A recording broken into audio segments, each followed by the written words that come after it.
તમે યુવાન છો, તમારામાં તાકાત છે, તમારામાં તાજગી છે, તમારામાં ચેતના છે.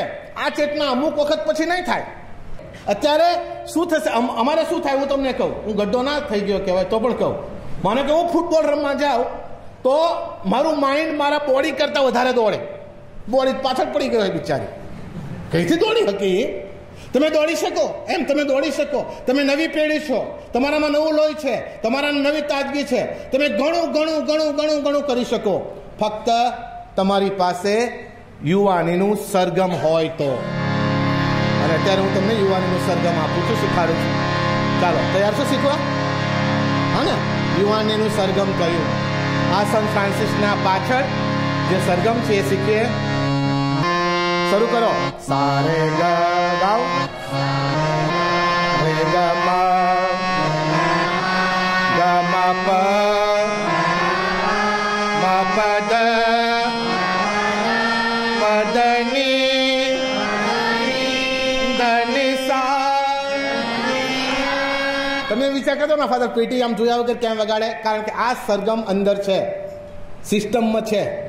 એટલે જેવું જ ચાલુ કરો એવું આ સિસ્ટમ ચાલુ થાય. અને જે રાગ છે એ સરગમ પર બંધાયેલા છે. તો યુવાનીનું સરગમ આપણે જોઈ લઈએ. યુવાનીનું પહેલું સા એટલે સાહસ. બોલો, યાદ રહેશે તમને? પહેલું સા એટલે સાહસ. કોઈના પ્રેમમાં પડવું હોય તો સાહસ જોઈએ, સવાલ જ નહીં. એને બાપા એને બે લાફા મારે તો પ્રેમમાં પડવા માટે સાહસ જોઈએ.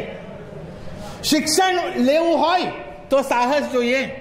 સીએનસી કરવું હોય તો સાહસ જોઈએ. શ્રદ્ધામાં જવું હોય તો સાહસ જોઈએ. પરદેશ જવું હોય તો સાહસ જોઈએ. સ્વિટ્ઝરલેન્ડ જવું હોય તો સાહસ જોઈએ. એમ નામ કંઈ થેલી લઈને વિમાનમાં બેસી ન જવાય. તમારે સેવાસીમાંથી બહાર નીકળવું હોય તો તમારી અંદર સાહસિક વૃત્તિ હોવી જોઈએ, હોવી જોઈએ અને હોવી જ જોઈએ. અમુક લોકો ચામાચીડિયા જેવા હોય. કોને ચામાચીડિયું કહેવાય? અહીંથી નીકળે ને અહીંથી પાછું આવે, અહીંથી આવે ચીક કરતું અને અહીંથી ચીક કરીને પાછું જતું રહે. અને ચામાચીડિયું કહેવાય. અને ચામાચીડિયાની કોઈ વેલ્યુ હંસની આગળ ના આવે. હંસ 3000 કિલોમીટર સુધી સાઇબિરિયા સુધી જઈ શકે. લક્ષ્ય છે. સાથે સાથે જે થવાનું છે એ તો થવાનું જ છે, એને ભાવના પણ છે. અને સાથે એ સખત મનોબળ છે કે ચાલવા માંડ્યા તો રણમાં રસ્તા થઈ ગયા અને ઊભા રહ્યા તો મંજિલે ભૂલા પડી ગયા. આનું નામ સાહસ. રિપીટ કરીએ, બોલો. ચાલવા માંડ્યા તો રણમાં રસ્તા થઈ ગયા, ઊભા રહ્યા તો મંજિલે ભૂલા પડી ગયા. અડગમણના મુસાફરને રસ્તો કદી નડતો, અડગમણના મુસાફરને હિમાલય પણ નડતો નથી. હા, અમુક બેઠા બેઠા જ હોય છે એમ. સાહસ બહુ અગત્યનું છે. તમે અહીંથી નીકળ્યા એટલે તમારે સાહસ કર્યા સિવાય છૂટકો જ નથી. પણ ફાધર એક કંપનીમાં ફક્ત 1200 આપે છે, તારા બાપાને 200 જ આપતા હતા. એ જ કંપનીમાં તારા બાપાને 200 આપતા હતા, તો તને 1200 આપે છે, ચલ જમ્પ ઇન ઇટ. એમ સાહસ તો હોવું જોઈએ, હોવું જોઈએ અને હોવું જોઈએ. તમે યુવાનો છો, સાહસ તો હોવું જોઈએ. પેલો સા સમજાયો? પેલું સા એટલે અને સાહસની જોડે બીજો નજીકનો શબ્દ છે રે. સારે, બોલો. રે એટલે રિસ્ક. રે એટલે લાખોમાં એક જ માણસ હોય છે જે રિસ્ક લેતો હોય છે. રિસ્ક જોયું છે? છેલ્લો ડાયલોગ. લાખોમાં કોઈક એકવો જ હોય કે જે રિસ્ક લેતો હોય છે. એમ ભય ઉઠાવવાની તૈયારી. ધંધુકામાં એક દિવસ મેં પેલા ફાધર ત્યાં બેઠેલા અને એક જણ હાથમાં છરો લઈને આવ્યો. આખું શરીર લોહી લોહી લોહી લોહી વાળું હતું, ઉપરથી એટલા સુધી લોહી હતું. અને એણે તરત જ પ્રસ્તાવના મૂકી, ફાધર ફાધર મને બચાવી લો. એમ મારી પાછળ 15 થી 20 જણા આવે છે, મને બચાવી લો. મેં કહ્યું, તે શું કર્યું? મેં ખૂન જ કર્યું છે. હું મારી નાખીને આવો છું કોઈને. અને તને કોણ બચાવે? તમે તમે તમે ધારો તો મને બચાવી શકો. હજુ લોકો આયા નથી. ઓન ધ રિસ્ક કોને કહેવાય ખબર છે? On the spot. જે થવું હોય એ થાય. પણ તમે કોઈક સારા કામ માટે સમજ્યા? કોઈ સારા કામ માટે એવું કંઈ કાર્ય કરો છો કે જે રોજના જીવનમાં નથી આવતું હતું. તમે માનશો નહીં, એક જ સેકન્ડમાં મેં મારી ગાડીમાં બેસાડી દીધો, કાચ બંધ કરી દીધા. કાચ પેલા કાળા છે એટલે ખબર ના પડે, મેં કીધું હેઠો બેસી જાય, અંદર રહે. અને મેં રિસ્ક લઈ લીધી. જતા 20 કિલોમીટર પછી મેં એને કહ્યું, જો મેં રિસ્ક લીધી છે, પણ એક કામ, પોલીસને ના કહેતો હું લાવો, નહીં તો હું હલવાઈશ. અને બીજું, અહીંથી તારે બચવું હોય તો રાણપુર પોલીસ સ્ટેશન છે, સીધો હાજર થઈ જજે. એ માણસ ગયો તે ગયો. આજે એ વાતને 15 થી 20 વર્ષ થયા, મને ખબર નથી આનું શું થયું. એ પોલીસને મળ્યો કે ના મળ્યો, પણ on the point A time પર રિસ્ક તો લઈ લીધી. કોઈ વખત માનવજાત માટે રિસ્ક લેતા હોય છે ઘણા. કોઈ તળાવમાં પડેલા હોય અને પાણીની અંદર તણાતા હોય અને તમને તરતા આવડતું હોય, ના આવડતું હોય તો રિસ્ક ના કહેવાય, મૂર્ખામી કહેવાય. તમારે ક્લિયર હોવા જોઈએ ક્યાં મૂર્ખામી ને ક્યાં રિસ્ક. બરાબર? તમે સજાગ છો, તમે સભાન છો, તમારે એને બચાવવાનો છે, એટલે બચાવવા માટે તમારે કંઈ કરવું પડે. અને આનું નામ કહેવાય, પેલો સા એટલે રે એટલે, સમજાઈ ગયું? બે આગળ વધીએ. સારે સરસ. ફરીથી ગ ગ ગ ગ એટલે ગણ.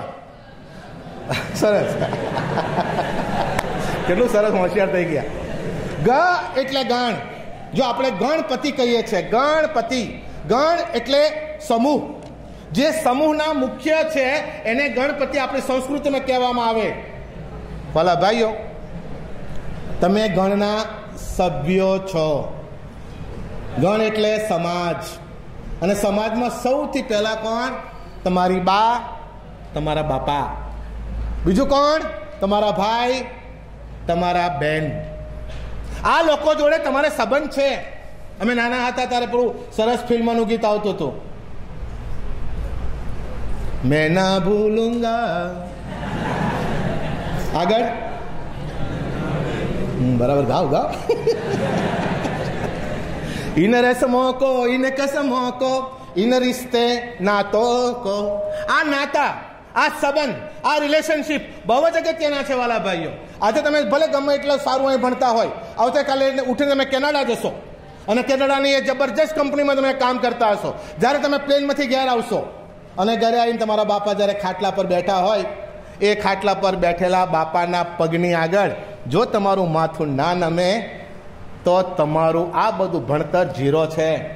તમે યુવા છો, બરાબર, કંઈ વાંધો નહીં, પણ શાસ્ત્રમાં ચોખ્ખું કહે છે, ઉત્પત્તિના ગ્રંથની અંદર, શરૂઆતના ગ્રંથની અંદર જ એમ કે એક યુવાન માણસ છે એટલે કદાચ તું યુવાનીના જોમમાં છું, તને ખબર નહીં પડે.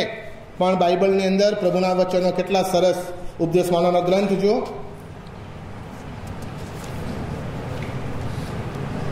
પ્રભુ ઈચ્છે છે બાળકો પોતાના પિતાને માન આપે.